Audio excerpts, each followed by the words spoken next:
already, but this was the best you could do.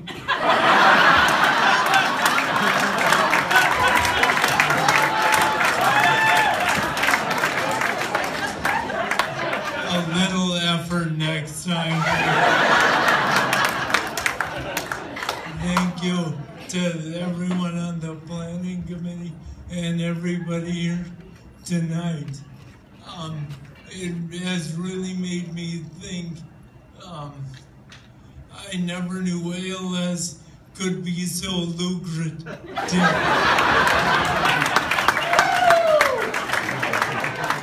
If I'd have known I'd gotten this years ago.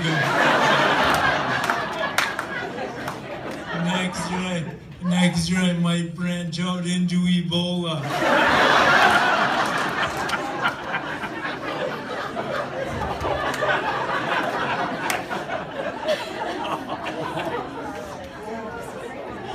I'm gonna try, that was off the cuff. I'm gonna try to read this next part. But I have something called PBA, which is pseudobulbar affect, which means my emotions are heightened from what they really are. So I cry or laugh really easily, like a woman in menopause.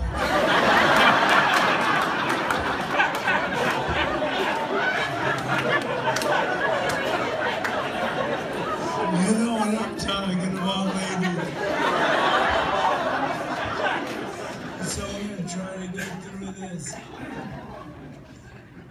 Do you know how easy it is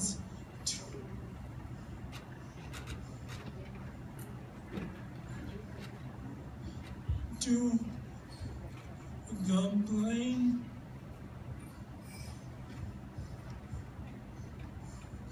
Think about it.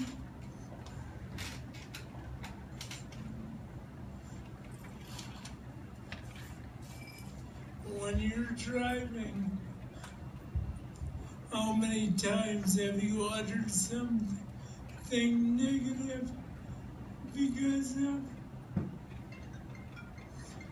Turn it off.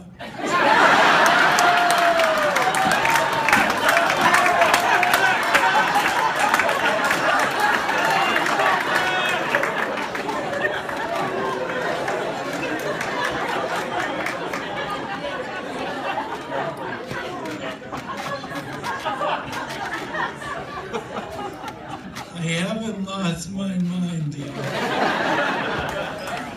When you're driving, how many times have you uttered something negative because of someone else's action? Maybe they were going too fast or too slow.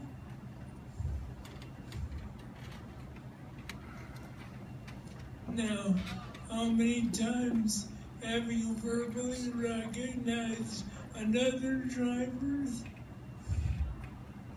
politeness when you're behind the wheel? I'm guessing everyone here is far more likely to curse under your breath than to say, "Oh, that's sweet. She just slowed down to let that other car in." I get it.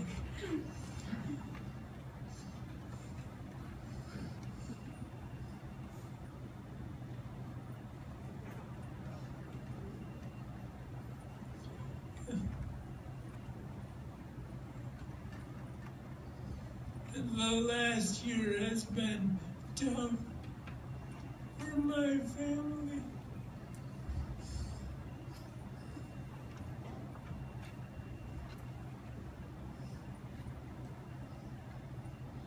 Early last year,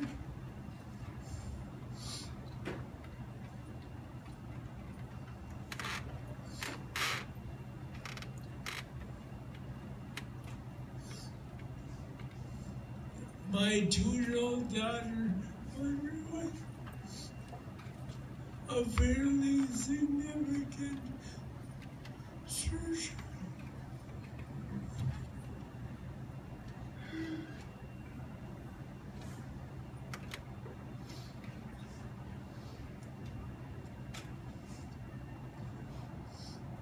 Is it just me or the words blurring?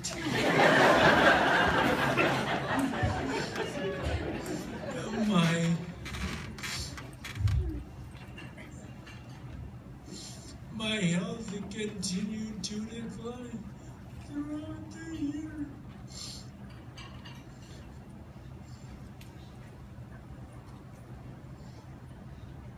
Putting more of the burden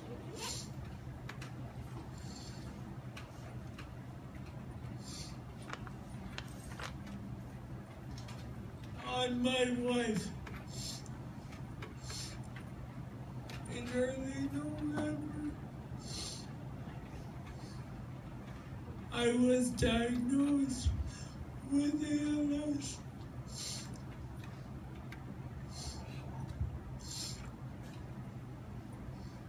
Three weeks later,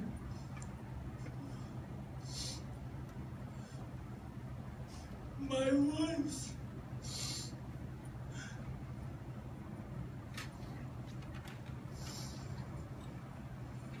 my wife's father passed away.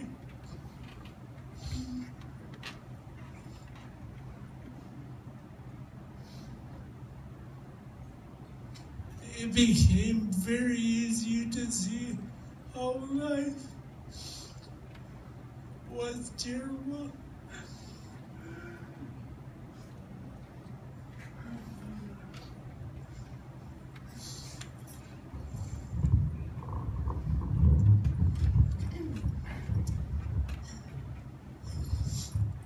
About 2 months later in February, I was sitting in my old man chair just thinking. I do a lot of thinking now. I realized that just like that driver noticing only the bad things around him, I was focusing only on the bad things in my life. So I asked myself a very simple question. What's good in my life? If you're anything like me, and I know I am,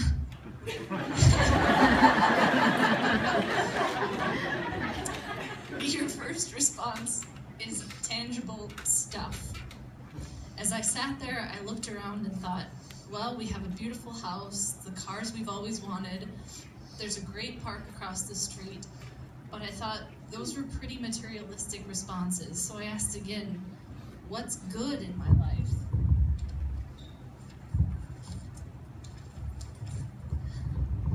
Then, like many of you certainly did, I thought about people. My beautiful wife, my inarguably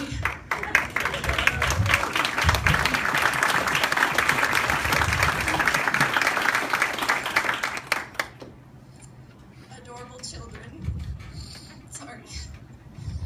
my loving family and friends, this truly amazing community. But I thought those responses, although accurate, were too generic.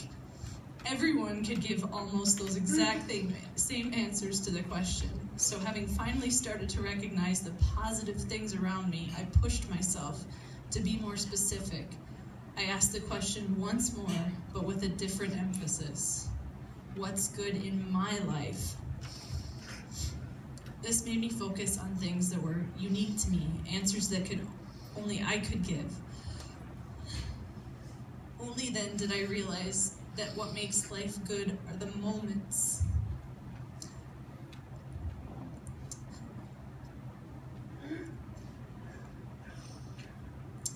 Life isn't good because of the stuff you have, or even the people, necessarily. It's the moments, sometimes shared, sometimes experienced alone. When I thought about the question this way, my answers became drastically more vivid. So what's good in my life?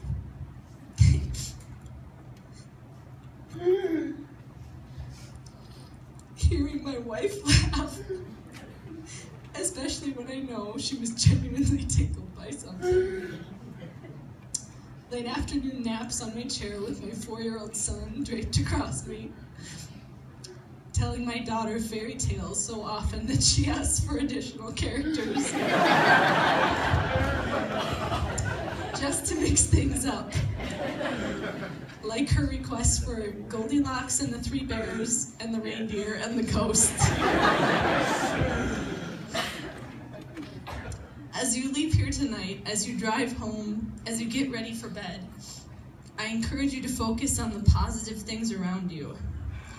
Ask yourself, what's good in my life? Many things in life are uncertain. I may not be long for this world, but one thing I know is that the love, compassion, and support in this community will remain. And we thank all of you so much for all the time that you've given, everything that you've donated, and just the amazing people that you are. We love you all, and we're so proud to be a part of this whole thing. Thank you.